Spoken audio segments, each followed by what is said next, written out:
how to copy LinkedIn profile link. Hey everyone, welcome back. In this video I will show you how can you copy LinkedIn profile link. So let's get started. First, as you have to open LinkedIn app with your account.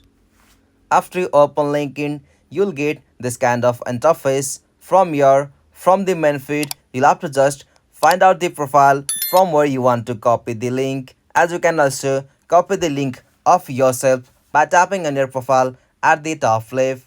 Simply, you'll have to just open any profile.